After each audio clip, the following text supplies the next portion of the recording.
Hi, this is Joan, and you're looking at a video still from Dirty Laundry Media, and it reads Asian man who shot 6-year-old boy released on $10,000 bond sparks outrage. Yeah, this is something that should spark outrage, but I'm looking at it in the light of this morning I did a video on the Infinity movie, and as happens a lot with Screencast-O-Matic, it just stopped at 15 minutes. It's supposed to go on for as long as I wanted to, but some of the time it just doesn't. And usually I have so many other things to do, I just say whatever and keep it moving. But what I had wanted to add in that movie, in Infinite, was how, now this is a spoiler alert, and I don't like spoiling movies, but this is, let's just say that the torch was passed from or to the Asians at the end.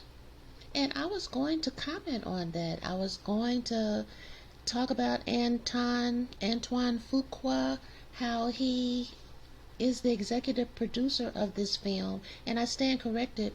There was a dark-haired woman in the film for a moment. There was a biracial or mixed woman in there in the beginning. So there weren't many women in the movie at all. But like I said, there was one identifiably black woman, but she was burned up. So if there were others and I just missed it, I'm terribly sorry. And like I said, I stand corrected. There was a mixed woman in the first half hour or so. But anyway, like I said, I was going to touch on Antoine Fuqua, how he executive produced a film with pretty much no black women except for the one who got burned up, and also how he is the nephew of the, I think, Harvey Fuqua, who was written about in Etta James movie, and Etta James is possibly the daughter of a billiards player, pool player, who was very famous by the name of Minnesota Fats or New York Fats or whatever. And my point was that you think you're looking at individuals who just had great talent. You're looking at families. These are families. It helps a lot to be related in order to get where you want to go. And as far as black people, I don't know exactly how it works. Maybe if you don't have anybody who is directly related, then you have to sacrifice somebody. Or maybe if one of your ancestors sacrificed someone, it just carries on down the family line. But in any case, what does that have to do with this particular video? Is, like I said, the torch was being passed in that movie Infinite from, well, it was never really with blacks, but the leader there, the person, the antagonist, was played by an African, and he is, like I said, if you watch the film, please do, because I thought it was pretty interesting.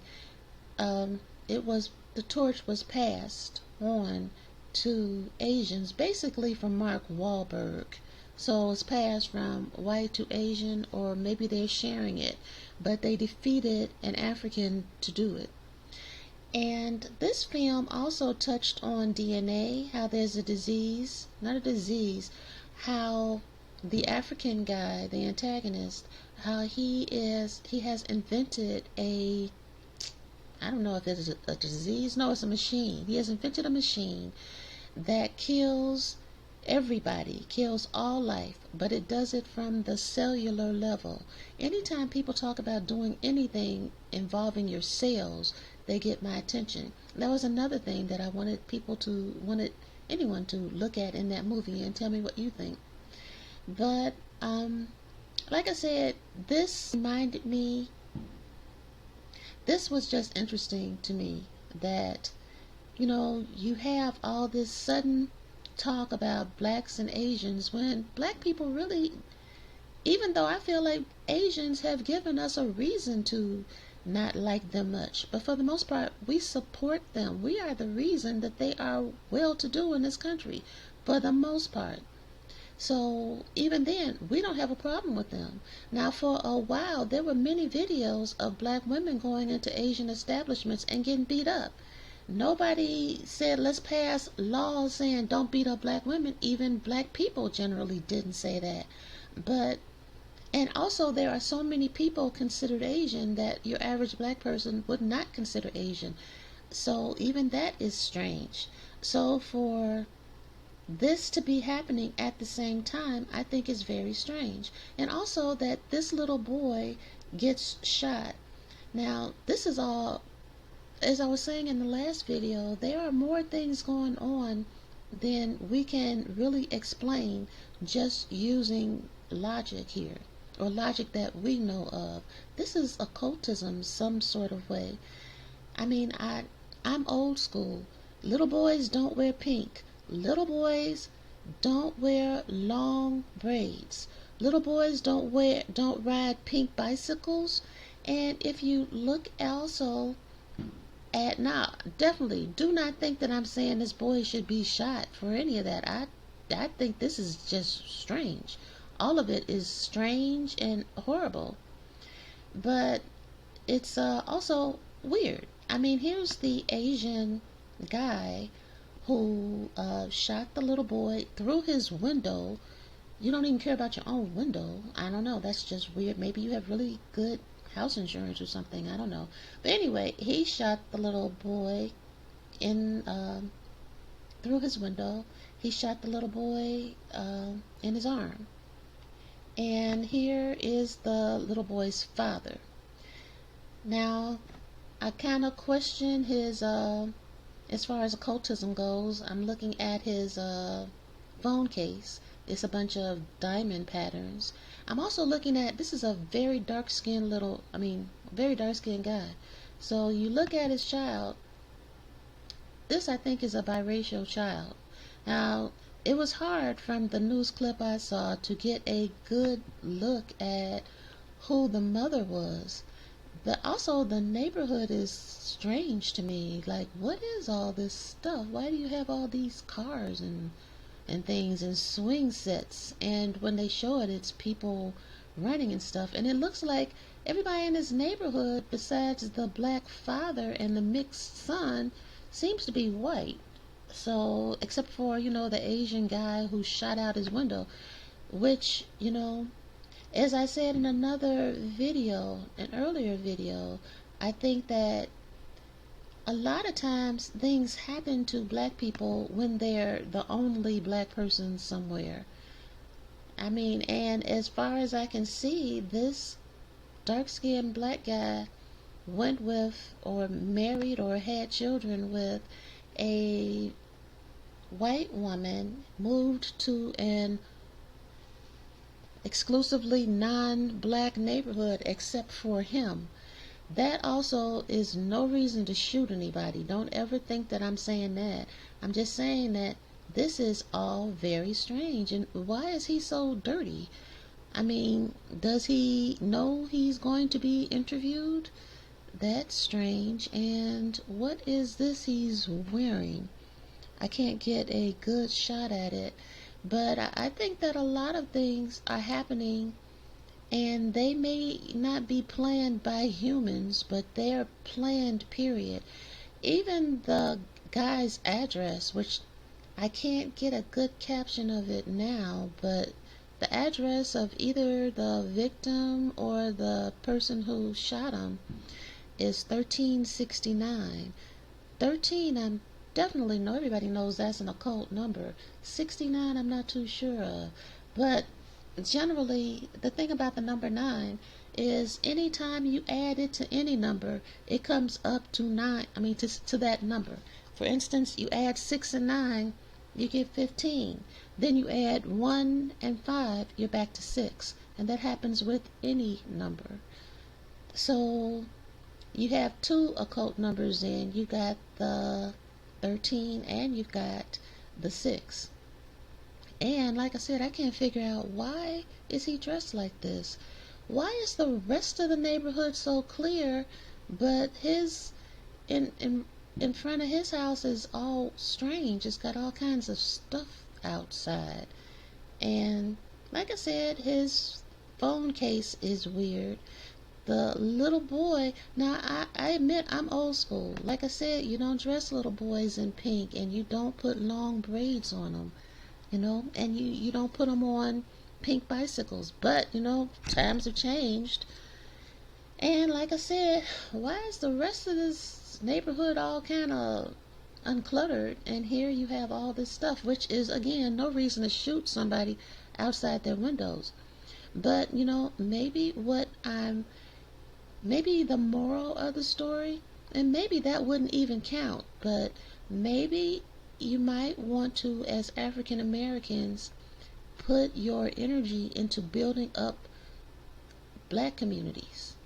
I mean, it's just a thought. People do what they want to do, but maybe you might want to reconsider before you move into an all-white neighborhood, or all-white except for an Asian, or a totally non-black neighborhood. Maybe that is the best way of putting it. But again, let me say again, I am in no way saying what this this Asian guy did was correct. I'm saying that I think that it's all being a setup some kind of way, because when I remember, I was in a store, and I've told this story before. This Asian woman, this is an all black neighborhood. The only Asians who are here are shop owners or something. But anyway, this Asian woman was in the store in the line in front of me, and she's fussing with the cashier about something. And the days when they say the customer is always right are long gone. So anyway, the two of them are battling it out, and I just want to get my stuff and get out of there. But then the Asian woman proceeds to call the black woman a ugly, bald-headed something. And I'm like shocked. Like, how in the world can you come to a black community and call people out? How can you do this? We certainly can't go to an Asian community and call y'all a few names. But the really shocking part was, I was the only person shocked. Everybody else, all the other black people there, it was mostly women, found it funny. I mean, I don't know. Like I said, I'm old school. I know I'm old school. I was old school even when I was young. So that's just kind of part of my personality. But I don't know. Seems like something. And like I said, the fact that this movie that just came out, hands off. Oh, something else I wanted to. Let me finish that sentence first. It hands off the power after they defeat the African. I don't think that's a spoiler. You knew he was going down. But anyway, after they defeat the African, they the white guy hands the power off to the Asian guy, future Asian guy. And now they have laws about don't mess with Asians. Like anybody was messing with Asians. The only time you really saw any was when you were buying something from their stores. So that was. Oh, and also about Anton Fuqua. I told you, even among African Americans, when you look at somebody and you think that they just got where they got because of talent, think again. You probably have talent. Talent is probably more common in the black race than anywhere else. So don't think these people got there. Like Mae West said, goodness had nothing to do with it. Talent often has nothing to do with it. Family connections and who were they willing to sacrifice often. Not saying that it's specifically about Anton Fuqua, but his uncle was a member of the Moonglows back in the day, with going from the book by Etta James and whoever else helped her write it. And even she was the daughter, possibly, of Minnesota Fats. That's an old movie with Jackie Gleason. I'm trying to get the address, but I can't. But in any case, this, I'm not trying to take credit for this guy's work. This is